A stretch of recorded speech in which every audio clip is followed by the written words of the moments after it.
They said I joke too much, that I don't fit the mold. But last time I checked, I'm the one still bold.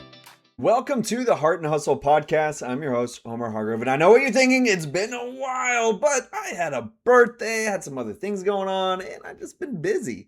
But today is actually a pretty serious episode that we're going to jump back into hopefully our normal routine. And today specifically, I want us to slow down because usually on the show we dive into some pretty interesting mechanics in teams and communication strategies, and today I want us to just slow down for a moment because with what's also underlying a lot of the work that we do as we're trying to grow our hustle, whether it's a team, your small business, maybe you're just trying to be a better mom or dad, but there's something that's underneath it all, and there's often this hidden and sometimes suffocating reality that there's so many people who are entrepreneurs or high performers at their jobs, parents, leaders who suffer in absolute silence. And that's what we're going to be talking about today, and how to lead through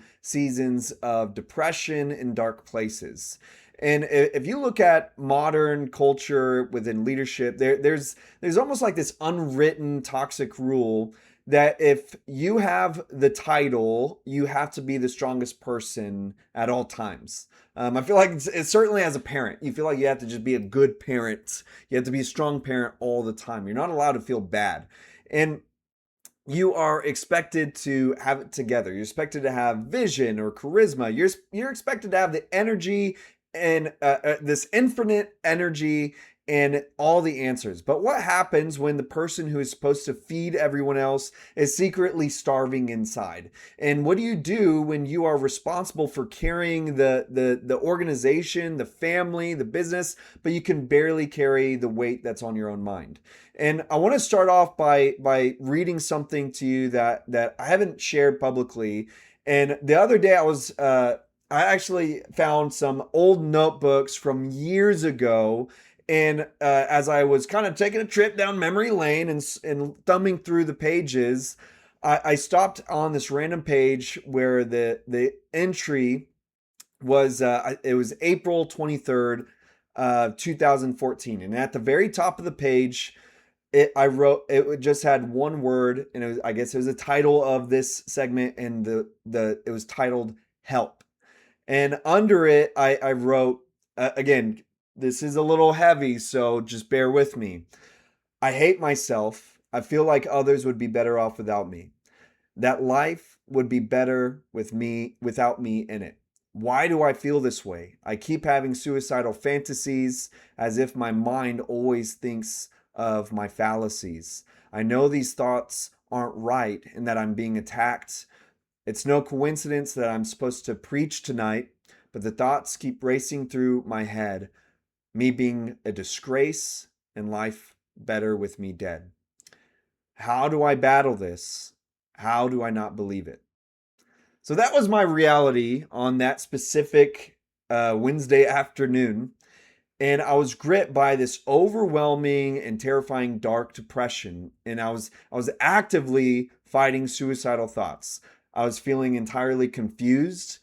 I was feeling helpless. I was completely broken. And this is all while I was a youth pastor. I was scheduled to literally preach a message of hope and life to kids that night. And I want you to just, if you're listening to this right now and you're in that dark space, if you're on your way to maybe you're on your way to a meeting, maybe you're on the way to go see your family, or maybe you're gonna go meet with a client, or you're at the kitchen, you're in the kitchen right now preparing food for your kids, and while there's this internal war within you that's telling you that you're a failure, or that all these things that are wrong about you. I want you to hear this clearly, that you are not alone, and this dark season does not disqualify who you are.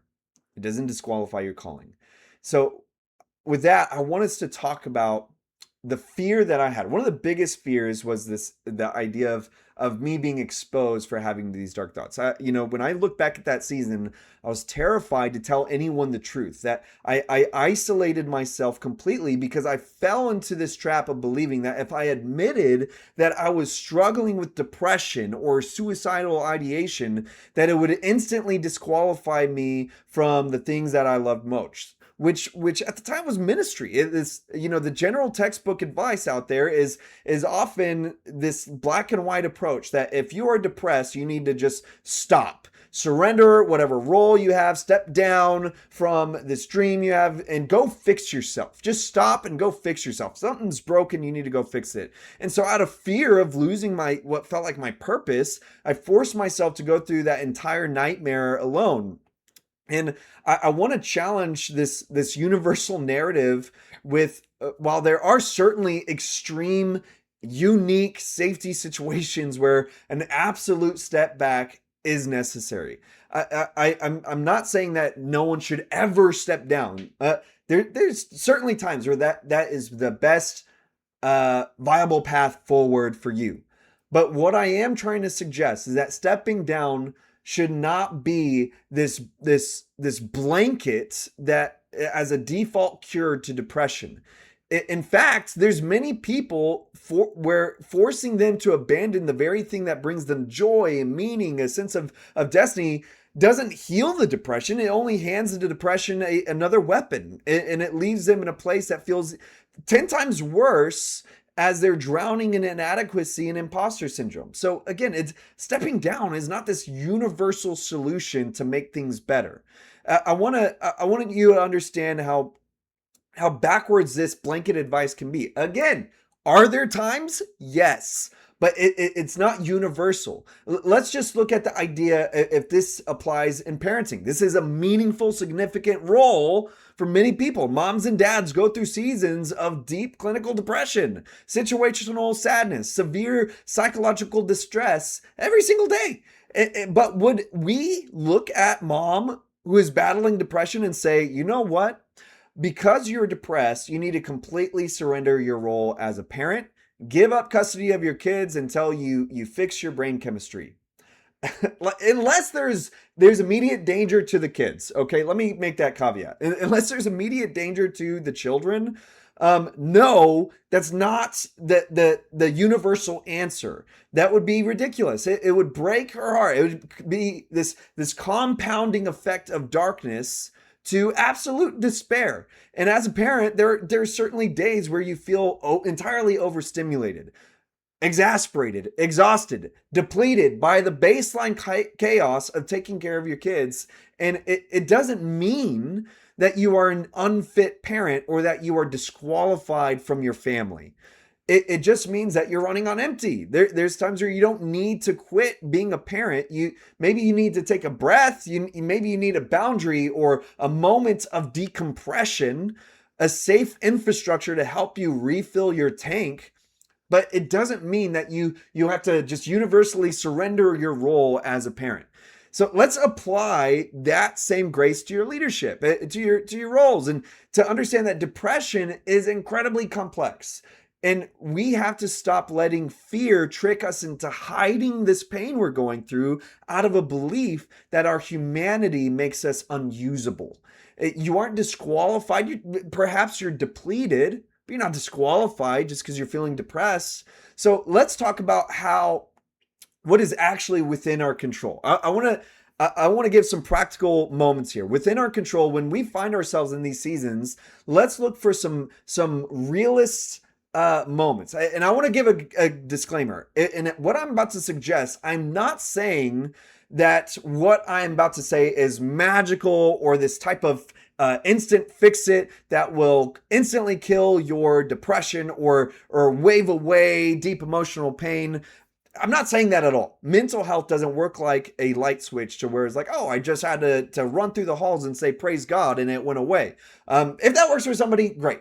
But we have to learn to stop staring at at these variables that we can't immediately control, like our raw emotional chemistry. You can't necessarily just fix the way that we're feeling, right? And I want us to look at the structural variables that we can manage rather than the ones that make us feel helpless. For me in that season of my life, I also happened to be working a job where I was grinding 70 hours a week, and I was getting out of bed between 4:30 and 5 a.m. every morning. I was constantly sleep deprived. I felt completely overwhelmed and overextended. And day in and day out, every single step I took felt like I was trying to walk through sludge. It was so hard every day as I felt depressed while feeling totally exasperated, like sleep deprived. Now, I want to be clear that 70-hour work week and sleep deprivation did not cause my underlying depression. By running my body ragged, it amplified the depression to this unbearable volume. It stripped away my physical and cognitive armor, and it left me totally exposed to these dark thoughts. And because I was running on zero, I felt completely helpless to do anything except hope that one day it would just randomly stop. And a shift happened when I ended up changing jobs. It was this, it was a calculated move, but it wasn't that I changed my jobs to fix my mental health. But I simply switched jobs for other reasons, and I moved into a normal 40-hour a week job with more of a regular schedule. And almost immediately, I felt this massive weight off of my back. I felt like I was able to regain a sense of emotional and energy capacity. Did changing my hours instantly heal my depression? No, of course not. But the underlying roots were still there, but getting proper rest did something really life-saving for me. It turned the volume it turned down the volume of this amplifier that was making my depression worse. And it gave me this emotional and energy capacity back. And suddenly, instead of spending 100% of my energy just trying to survive the next 10 minutes, I had enough leftover bandwidth to actually sit down and start looking at these underlying causes and pursue some real resolutions. And I want you to now think of your daily lifestyle choices as volume knobs, and look at them as knobs for your mental state. Sleep deprivation, isolation, poor nutrition, overworking, just overworking. These are these things can hand this depression, this darkness, a megaphone in our lives. And you can choose to disrupt that amplification by prioritizing some simple and practical resources like proper sleep, healthy movement, real nutrition, refusing to isolate yourself from community. These are strategic shields for yourself, and they buy you the baseline capacity that you need to be able to stand up and fight this real battle. Again, these are not solutions to the depression, but they are pathways to help equip you on facing the depression. Now, as you navigate this journey, you have to understand that healing is never this straight line. Depression is very layered, and sometimes it doesn't even have to have an active or logical source in your present reality. You can go to therapy, process childhood narratives, heal from old traumas, and get yourself into incredibly healthy spaces. And then out of nowhere, a dark cloud can roll back over your head. And this happens to a lot of high achievers. It causes a lot of confusion. They think, why am I feeling this way again? I thought that I already dealt with this. Am I sliding backwards? And I want you to understand that as we're unpacking depression a little bit, that there's also this layer where your nervous system keeps its own calendar, and there's such thing as seasonal echoes of depression. You might find that like, say, example, every July or every Christmas, every certain holiday, your body automatically defaults into a physical and emotional motions of an old past season of grief, trauma, or depression. And even though your mind has processed the event, your body still remembers the history. And so whether we're experiencing seasonal depression or whether we're just still in the thick of it, true self-leadership means we want to eliminate this element of surprise, and and we want to eliminate this feeling that it came out of nowhere. And so, and part of depression is this idea that I'm going to pretend that I'm not depressed. I'm going to just push through this, and hopefully I feel better within time. But when you take a moment to start to really attack this and track your history, realize maybe, hey, for the last 3 years, my mental health experiences a significant dip every July. You can stop panicking when you start to notice that cloud arrive. You don't have to waste energy asking, what's wrong with me? And you can start to recognize for what it is. This is an echo of my past. And instead of trying to blindly push through this season, whether it's a seasonal depression or whether it's just one you're just now for the first time recognizing, instead of trying to prove how tough you are by working harder, simply react by proactively creating emotional margin for yourself. When you enter, again, whether it's one of those echoes or something brand new, if you enter this high risk season of your mental health, you need to start protecting your pacing. You need to take a step back, not a step back away from your life or your roles, but a conscious calming down of your operational speed. It's perhaps this month that you're feeling depressed is not the best month to start writing that new book. Maybe it's not the best season to scale your business or to try to take on more clients. Maybe this is not the best month or season to try to take my kids to a whole new program of skill or dance or karate. But I'm gonna schedule things to be more relaxed, specifically in this season. You're deliberately choosing to not add unnecessary weight to your cargo hold. I am not going to move until I get past this depression. I'm not going to induce more stress on myself. And we're doing that so that you can have the internal space required to endure that season in a genuinely sustainable way. And this brings us to our final crucial element of finding resolve, and that is therapy. And I want us to take a step back and redefine what therapy looks like, because it's not a one-size-fits-all formula.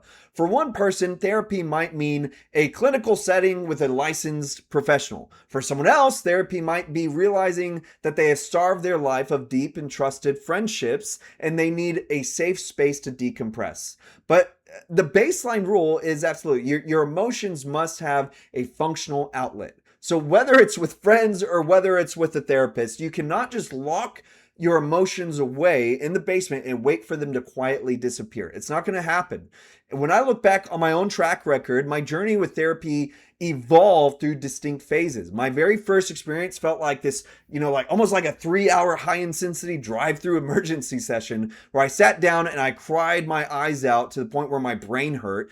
And it was this massive, explosive emotional release. And it didn't solve my life problems, but it was a necessary tourniquet that stopped the immediate internal bleeding and carried me through the next couple months. But as time went on, I realized that treating the emergency wasn't the same as fixing the foundation. And years later, I went back to therapy with a regular schedule. And that was where I finally started processing some root narratives and self-destructive belief systems, and even just underlying childhood traumas that were never resolved in a structured and adaptive way.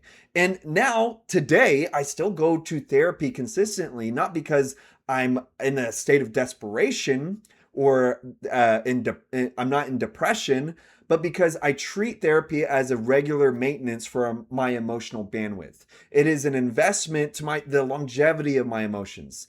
Alongside clinical therapy, again, for me, you need to discover what it is for you. I built an ecosystem of unique and personal outlets that helped act out this role of therapy for my soul. For me, I realized, and it took me years to realize this, that literally working out in physical exercise is become this non-negotiable practical tool for me to process my emotions.